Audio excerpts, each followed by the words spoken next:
Hey, seventh graders, we're talking about the civil rights movement, and we're talking about the 1950s and 60s and that struggle to get equality for everyone. And so today we want to talk about two important events that our book makes mention of. The March on Washington. There was a bill in Congress called the Civil Rights Act, and it was stalling. There wasn't a lot of movement on it. People were dragging their feet on doing anything about it.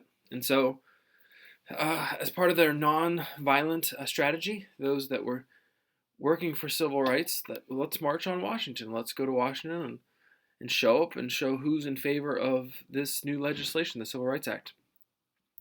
Originally, President Kennedy was a little cautious about it. He wasn't super on board, but your book makes mention that eventually he comes around and says, all right, if you guys are going to do it, I'm going to be on board with you.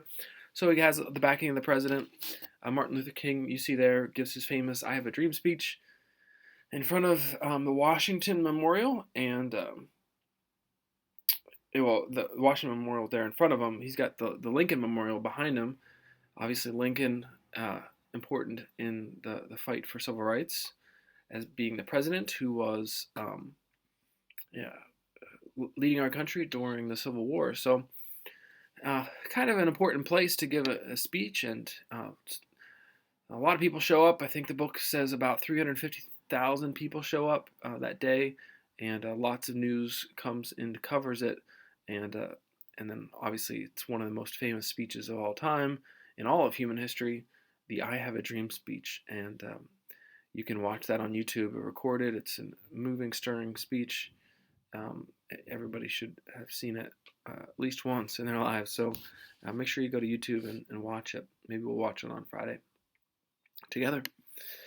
Um, the other thing our book makes mention of is the Freedom Riders. This is a group of students, mostly students, who in the summertime decide um, to protest segregation in the South. Right? We know that Brown versus the Board of Education had desegregated schools, but uh, still local areas were not enforcing the federal laws, and so they were still segregating. They're still implementing Jim Crow laws, and so people from starting in D.C. started riding down into the South, and they desegregated buses. They just sit next to people mixed races. They just said, well, let's just all sit together, and as we go through these tiny communities, we're not going to desegregate. We're not going to like move around.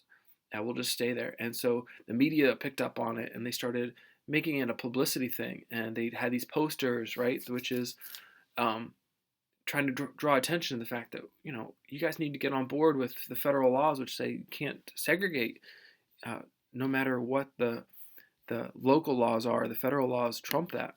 Then as they started moving down into the South, they started facing resistance and violence, and buses were sabotaged and attacked, and they did make it all the way down to New Orleans, but they encountered a lot of violence along the way, especially in Montgomery, Alabama.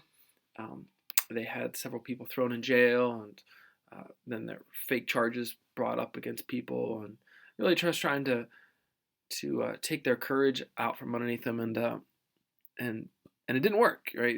People were more courageous, um, more opposed to giving up. So um, it drew attention. It drew the media to local communities, tiny little communities that weren't desegregating, and it was drawing an eye on these these small communities who needed to change and get with the program, and they weren't doing it. And so, again, here's another example of nonviolent um, resistance. Say, hey, listen, we're just going to sit. We're not going to pick up guns. We're not going to do anything like that. But we're just gonna break the law, and if there's consequences, we're gonna deal with those consequences. We'll willingly to go to jail.